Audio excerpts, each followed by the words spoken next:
салом, хабарҳои охирини тоҷикистон ва ҷаҳонро дар барномаи ахбори озодӣ ман Хиромон Бақозода тақдим мекунам. имрӯз ҷумъа 2 сентябр аст. Таваҷҷӯҳ кунед ба мавзӯъҳои барнома. дуконҳои фурӯши адабиёти динӣ назди масҷиди марказии Душанбе баста шуданд. мақомот сабабашро шарҳ намедиҳанд. коршиноси қазоқистонӣ мегӯяд, ҳадаф аз даъвати интихоботи пеш аз муҳлати президент Тоқаев хотима додан ба аҳди Назарбоев мебошад. این یک نوع پیام به غرب و مردم کشورش است که او از پی اصلاحات است و این اصلاحات را خودش انجام خواهد داد. و با دنبال آن صحبت داریم با شهریه احتمزاد، شاعره تاجیک، مؤلف متن کورته چیتی قلمی که امروز 70 سالگیش را تجلیل میکند. بزرگترین نقطه فروش ادبیات دینی در شهر دوشنبه بسته شده است. مقامات تا حال نمیگویند سبب بسته شدن چندین دکان کتاب فروشی در نزد مسجد مرکزی دوشنبه چیست؟ ساکنان گفتند تا این دم ادبیات دینی را اساساً از همینجا دسترس میکردند. ادامه موضوع در گزارش مولا رجب یوسفی و برات یوسفی. درهای این دکان‌های کتاب فروشی نزد مسجد مرکزی دوشنبه بیشتر از 3 هفته باز بسته است. پشت درهای دکان‌ها که کتاب و دستورالعمل‌های دینی می‌فروختند، مهر ریاست اتحادیه‌های دینی کمیته دین زده شده است. در کمیته حاضر نشدند سبب بستن دکان‌ها را شرح دهند، اما یک مسئول این اداره بدون ذکر نامش تصدیق کرد که بدل این دکان‌ها ماه گذشته بعد یک سنجش مشترک چند نهاد مهر زدند. دکان‌های کتاب فروشی اینجا یکی از بزرگترین نقطه‌های فروش کتاب‌های دینی در دوشنبه است. اساساً ادبیات دینی می‌فروختند که با اجازه کمیته دینی تاجیکستان نشر شدند. کتاب‌های دینی اصلاً همین مدرسه مغازه‌های مدرسه. چه کتاب‌ها را اونجا میشد یافتن؟ کتاب‌های دینی اصلاً قرآن، کتاب‌های مسئله، کتاب‌های حدیث پیشتر گرفته میشد. حاضر راستگاه نمیدونم. کتاب‌ها را بیبلیوتک بعد بزرگ کاروان میره هم کتاب‌ها هم چی هستن اونجا. همینجا میگیرید. اساساً از کجا میدونید که جای کتاب فروش کتاب‌های دینی؟ من هم وقتی هم میدونستم که کاروان میرفتم میومدم بوده کامجا کتاب‌های دینی. اینجا هستن. پیش مسجد مرکزی چی؟ پیش مسجد هم هستن. بیایید دسترس کرده میشه. ضرور است مغازه کتاب‌های دینی بودن یا نه؟ البته ضرور است. چی ضرورت داره؟ آخه اگه چیزی نمیفهمیدگی تا میفهمی. خوب نیست. اگه کتاب‌های دینی مثال همین مسجد کتاب قرآن است میخونیم خیلی ضروری باید نیست برای آیا ضرور است که چند مغازه فروش کتاب‌های دینی باشد؟ که باشد چقدر قاعده‌ای باشه. یک مثلا همه دولت مثلا همین دولت که میخوام خیلی کتاب‌ها هسته چیزایی باید نفروشنده مثلا زیر نظارت باشه با خوبایده مثلا همه مثال به چی میگیره مثال چی میگن به جنجال بگیری خوندن میگیره اگه اون کشمورا مثلا دخالت نمیکنه. این بار اول نیست که برای فروش ادبیات دینی در کشور مشکلی پیش می آید. اول امسال مقامات اجازه ندادند که یک صاحبکار به کشور 13 دانه کتاب قرآن وارد کند. مقامات گفتند او قبلا باید اجازه می گرفت. سازمان‌های حامی حقوق بارها حکومت تاجیکستان را برای محدود کردن آزادی‌های دینی مردم و مانع شدن به اجرای رسم و رسوم مذهبی تنقید کردند. مقامات تنقیدها را قبول ندارند و میگویند برای پیشگیری از افراطگرایی در کشور تدبیر می‌اندیشند.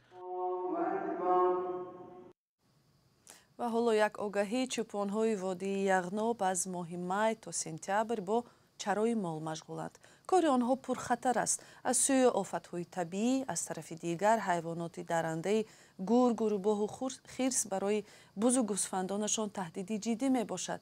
یک روزی کار و زندگی چوپان‌های تاجیک را در مستند 10 مرده تماشا کنید که همکارانم مولا رجب یوسفی و فرزان محمدی برداشتند. این فیلم روزهای استراحت در وبسایت رادیوی آزادی نشر می شود. وقتی سیندام رو میدیم 1 ساعت 2 ساعت دم میگیریم با های میکنیمشون تا ساعتهای 10 اگر هوا سلکین باشه 11 پاییده با اومده عبید به اینو هم بعد هوا گرم میشه عصبی هوا گرم بودن با اینو خوب میکند با ما هم از این سبب استراحت میکنیم 2 ساعت 3 ساعت دم میگیریم. қосимҷомарт тоқаев раиси ҷумҳурии қазоқистон дирӯз дар як паёми ғайримунтазире ба парлумон хабар дод ки тирамоҳи имсол дар кишвараш интихоботи пеш аз муҳлати президентӣ баргузор хоҳад шуд. ӯ сабаби даъвати интихоботро шарҳ надод, танҳо ишора кард ки ба гуфташ барои таҳкими давлатдорӣ ва нигоҳ доштани суръати ислоҳот чораҳо заруранд. тоқаев баъди аз мақоми президентӣ канор рафтани Нурсултон Назарбоев соли 2019 он замон ҳам дар интихоботи ғайри навбатӣ президент шуда буд. дар соати пеш аз шурӯи барнома аз як фаъоли ҷамъиятии Қазоқистон Евгений Жовтис ки имрӯз меҳмони қароргоҳи радиои Озодӣ дар Прага буд, пурсидам ин тасмими Тоқаев чӣ маъно дорад? این معنای آن را دارد که توقیف می‌خواهد سه مشکل را حل کند. مشکل اول پایان دادن به عهد نظربایف است، یعنی به عهد نظربایف خاتمه گذاشته آینده نوی را شروع کردن لازم است. مشکل دوم حادثه های ماه ینور است، یعنی عاقبت های حادثه های ماه ینور را پشت سر کرده به جامعه هم شرح دادن لازم است که آن زمان چی گذشت و گناهکاران را معلوم کرده و به جوابگری کشیدن لازم است و بیگناه ها را جواب دادن ضرور است. و سوم این آینده است. او وعده اصلاحات اقتصادی و سیاسی و اجتماعی را کرده است. او باید این واقعیت را برای همه معلوم کند که خودش در قدرت میماند و در انتخابات اشتراک میکند. 5 سال است یا 7 سال معلوم نیست، ولی او گفتنی است که وضع در کشور معتدل می شود و این یک نوع پیام به غرب و مردم کشورش است که او از پی اصلاحات است و این اصلاحات را خودش انجام خواهد داد. و سوال دیگری من این بود که آیا تا کجا در شرایط جنگ ادامه یابنده روسیه ضد اوکراین و در اصل پیشگویی نشونده بودن وضعیت در منطقه نقشه های توقیف اجرا شونده هستند؟ با این حالت از روی وضعیت حاضر باید بها دهیم. حالا وضعیت ژئوپلیتیکی به همه چیز تاثیر زیاد میرساند و هم میتواند به استقلال و آینده قزاقستان تاثیر جدی رساند. این جنگ در اوکراین است و هم تحولاتی که میتواند در کرمل روسیه روی دهد و از همه مهم اینکه جنگ با چی می انجامد. هرچی بود و نبود، همه نقشه هایی که جناب توقیف میکشد، این حادثه ها می توانند به آینده و سیاست داخلی قزاقستان هم تغییرات جدی وارد کنند. از این رو این چیز مورد نگرانی جدی است. تشکر. یوگینی ژوفتیس فعال جمعیتی از قزاقستان به سوالهای رادیوی آزادی پاسخ داد. یادآور می‌شویم که اکثر انتخابات‌های پرزیدنتی در 30 سال استقلالیت قزاقستان پیش از مهلت برپا شدند و هیچ یک آنها مطابق به معیارهای بین‌المللی انتخابات‌های باز و دموکراتی ارزیابی نشدند. بیننده گرامی، ساعت پخش برنامه‌های تلویزیونی رادیو آزادی از روز 1 اکتبر تغییر می‌یابد. از آن روز به بعد پخش مستقیم برنامه اخباری آزادی ساعت 19 و یا 7 شام به وقت دوشنبه و ساعت 17 به وقت مسکو آغاز می‌یابد. لطفاً یادداشت کنید و به دوستانتان هم برسانید و با رادیو آزادی بمانید. ماه ایون امسال ضمن سفر به ناحیه دنغره پرزیدنت تاجیکستان امامعلی رحمان است کشاورزان ولایت ختلان دعوت کرد که مسئله کشتی تکراری و هم تا 3-4 دفعه در سال رسانیدن حاصل محصولات کشاورزی را چون وظیفه اولین درجه برای خود قبول کنند. ولی کشاورزان از نچندان موفق شدنشان در کشتی تکراری کارتوشکا و غله‌دانه و محصولات دیگر میگویند. سبب چیست؟ گزارش محمود جان رحمتزاده. زمین‌های آبی در ناحیه دنغره که باید در آنها کشتی تکراری صورت می‌گرفت. بعد برداشتن حاصل گندم باید اینجا تا ماه اوگوست زراعت دیگر کشت می‌کردند. ولی این زمین‌های وسیع هنوز هم خالی هستند. مقامات می‌گویند که نقشه کشتی تکراریشان اجرا می‌شود. زمین‌هایی که از کشت آزاد شدن، زمین‌هایی که زراعت غله‌دانگی که در زمین آبی بودن گندم، جو، کارتوشکا، سبزیجات باراتی که علاقه آنها را پورا جمع‌آوری کردیم. در همین مقدار زمین‌ها ما کشتی تکراری نقشه‌بندی کردیم که در مجموع 3600 گرفته و در همه بخش‌ها شکل خوشگلی را در بر می‌گیرد. نقشه پیش می‌گردیم در روزهای نزدیک ما به اجرا می‌رسیم. اینجا زمینی آبی است و در پهلوی شاهراه دوشنبه کلاب در دهه خرمزمین. دنغره 10,000 گکتار زمینی آبی دارد. این هم یکی از آن زمین‌های آبی است که در قسم پخته کشت کرده اند. قسمت دیگر خالی است. او زمین‌ها در زمین‌هایی که در قطعاً آبی هستند و همون زمین رو به این نوبت زمین‌هایی که آبی نیستند اما آبی شدگی نیستند و زمین رو به این نوبت تا همون جایی که پخته شده توجه آبی شدگی است. азбаски тоҷикистон заминҳои кишти зиёд надорад ва худро ба маҳсулоти кишоварзӣ таъмин карда наметавонад, ҳар сол роҳбарони кишвар аз деҳқонон мехоҳанд баъди бардоштани ҳосили аввал зироати дигаре кишт кунанд. бахусус дар вилояти хатлон, бузургтарин вилояти кишоварзии тоҷикистон, аммо на ба ҳама муяссар мешавад ки дар як сол ду ҳосил бигиранд. сабабаш ҳам ҳавои хушку норасои об будааст.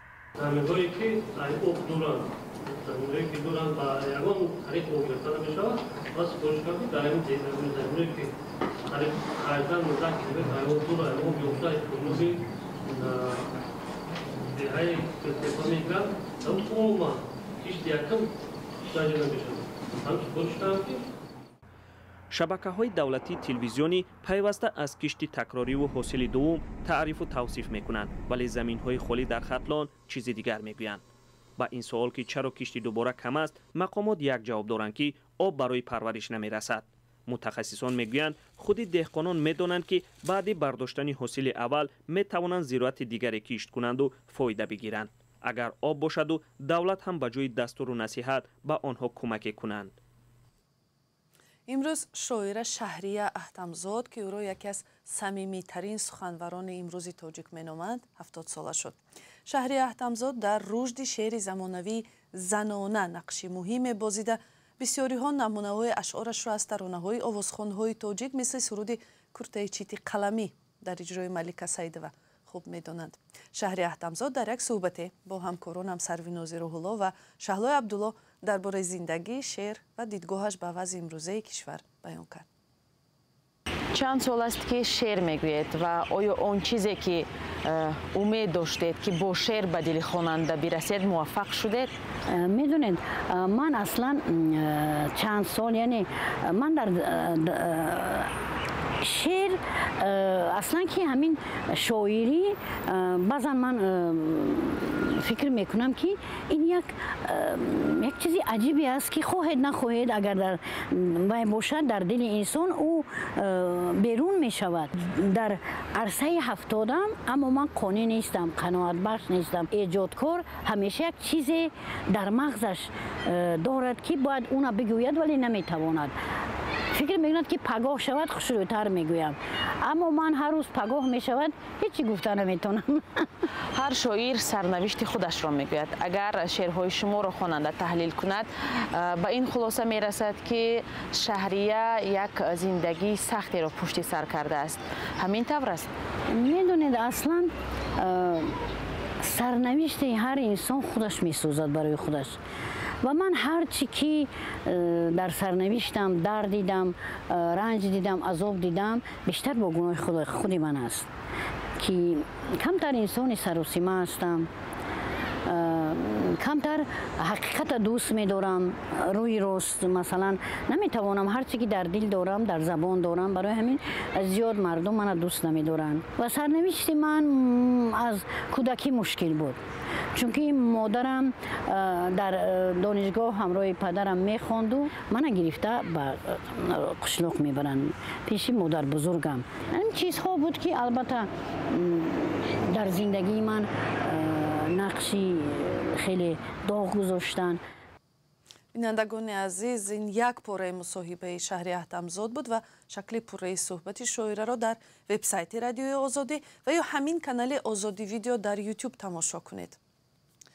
мақомот дар Иёлоти Муттаҳидаи Амрико мегӯянд ки аз 1 октябр шеваи қабули паноҳҷӯёни афғонистониро дар қаламрави худ тағйир медиҳанд ва аз роҳи нисбатан осонтар талош мекунанд шумори бештари ин гурӯҳи паноҳҷӯёнро дар хоки худ ҷой диҳанд.